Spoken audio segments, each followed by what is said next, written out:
restless old turning leaf. Tomorrow's unknown mysteries. I'm leaving here. I end up where I wonder how I lie. How still we're gone.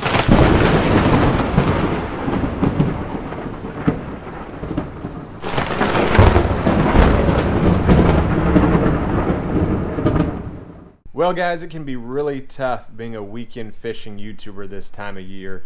Between the wind and the rain, there are many weekends where I just flat out can't fish.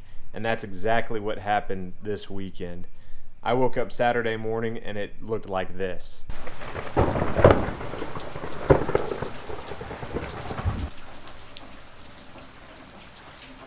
And you know, I don't mind fishing in the rain. In fact, sometimes I kind of like it. I've had some really good days in the rain, but I don't fish in lightning. And these storms this weekend packed a lot of lightning. In fact, we had a house here in our neighborhood get struck and start an attic fire. So I don't mess around with that. And it's really a shame that I got rained out this weekend because I had a really exciting video planned. I was gonna go check out a new spot to me.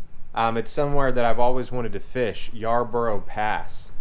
For all the local guys, y'all probably know where that is, but I'll explain. If you go down to Padre Island National Seashore and you hit the beach and drive south on the beach for about 15 miles, there's actually a cut that goes from the beach side to the bay side, and it allows guys like me to get down south of Baffin Bay in my kayak.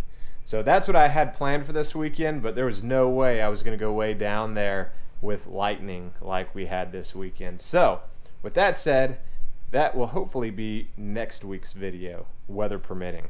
I really appreciate y'all tuning in this week. If you didn't notice, we broke over 500 subscribers this week, which just is awesome to me. So thank y'all so much for subscribing. If you're new to the channel and enjoy fishing and hunting and outdoor type videos, then please consider clicking that subscribe button below. So since we're not fishing this weekend, I thought I would take the opportunity to give y'all an update on my boat build. For those of you who don't know, I am in the final stages of building a small wooden skiff, a little micro skiff. If you didn't see the video where I introduced the boat and kind of go into details about it, then you can click up there in the top and check that video out. So what I want to do in this video is kind of get y'all up to speed with what I've been working on, the things that I've accomplished since that last video, and then what I've got coming up next. I also got a few accessories here laying around in the garage for the boat that I want to show y'all, some pretty exciting things to really finish this thing out. So the plan is to have this boat done by June. My mom and dad are going to be coming into town to stay with us for a week, and I'd really like to be able to take them out. So anyways, let's get into it. For those of you who haven't seen it yet, this is the boat that I've been working on for the past couple of years. It's 14 feet long and about 49 inches at its widest point, and it should be able to go in some super shallow water. I should be able to get this thing just about anywhere I can get my kayak. And when it's all said and done, it's going to look something like this. Alright, so I'm just going to pick up right where I left off in the last video, and that was gluing on the Skeg. So this piece here is the Skeg, which it's essentially just a short little keel, and it helps the boat track in a straight line, especially when I'm push pulling. So I've got it glued all the way around with this marine grade epoxy, and I've got it coated with the same epoxy to make this waterproof, and I just made this out of a piece of poplar. Once I got the Skeg glued on, it was time to start fairing the outside of the boat. So you can see this white compound that's spread all over the boat and then sanded down. That's a fairing compound. It's a two-part epoxy based compound that you just spread all over the boat, and then you sand it down, and you spread some more on there and sand it down, and you continue the process until you get your boat as smooth as you want it. I hit this about 4 times before I got the smoothness that I wanted, and you can see it is nice and smooth. So that's going to allow for a really nice paint job. After I got the outside all faired and sanded down, it was time to flip it back over so I could work on the top side.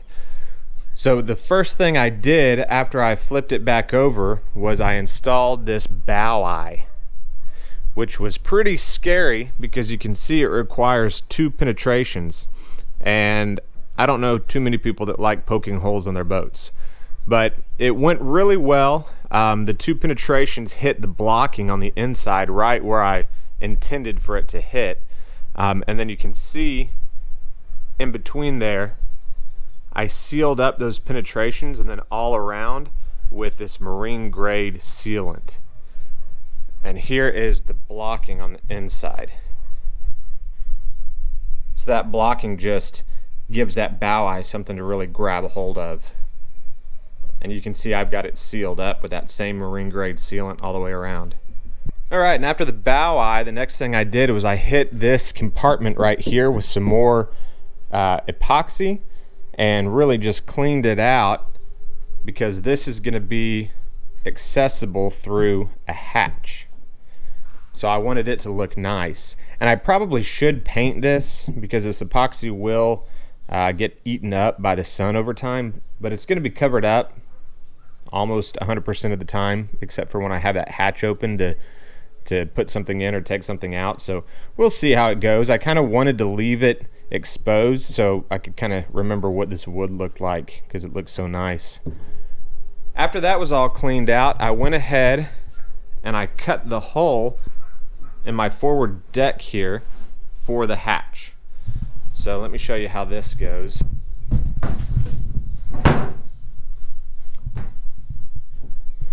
Just like that, and there's the hole for my hatch. Let me show you what that looks like.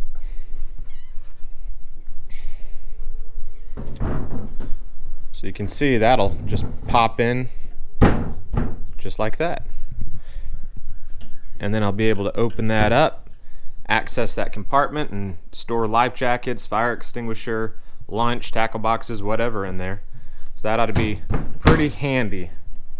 So the next step is going to be to glue this forward bow on. I'll take that thickened marine grade epoxy and just spread it all over this framing in here and stick this down, and then I'll come back in with the same epoxy and fill in this gap all the way around the deck. And once that's glued on, it's time to start sanding. So I'll sand the entire top side of the boat, sand all of this rough stuff down, get it nice and smooth. You can see it's really bad up here. This is where that fairing compound built up when I was doing the back side of the transom here.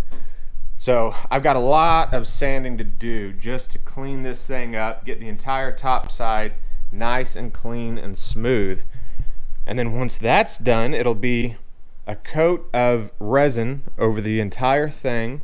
Then I might fiberglass the deck. I'll definitely add some fiberglass tape to these knees right here on this joint just to reinforce this transom a little bit more. And then after that, it'll be fairing compound over the entire top side so that I can get it just as smooth as this.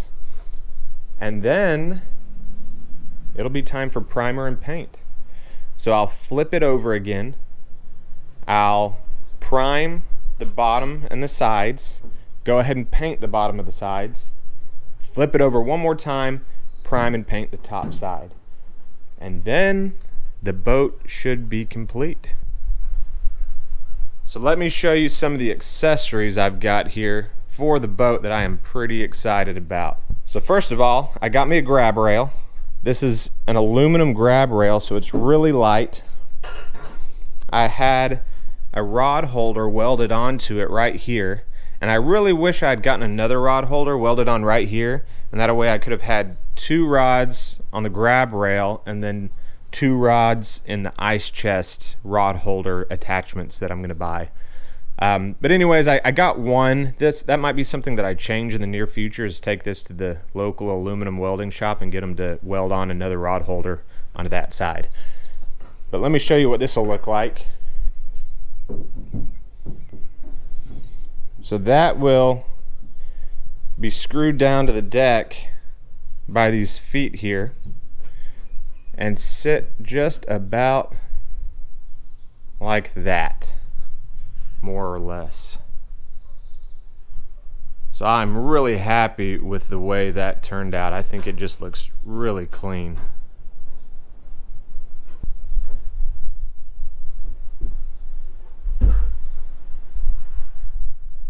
Well, as you can see, I broke down and bought myself a Yeti. I figured it was about time. I've been wanting one for a while and thought that this would be a good boat cooler. I can put a bag of ice in there and it'll keep while I'm out fishing, and I can use it as a fish box to keep my fish cold. I can keep some drinks in there, keep my lunch in there. But also, the reason I wanted a Yeti was because of its toughness. I'll be able to move the thing from right here to back here and use it as a poling platform. So that's why I wanted something a little bit tougher than like an Igloo. And I know I could have gone with Arctic or something like that, but what can I say? I really like Yeti. But I'm really happy with how that looks. I think it just looks really sharp. Looks like a little speedboat. Low profile.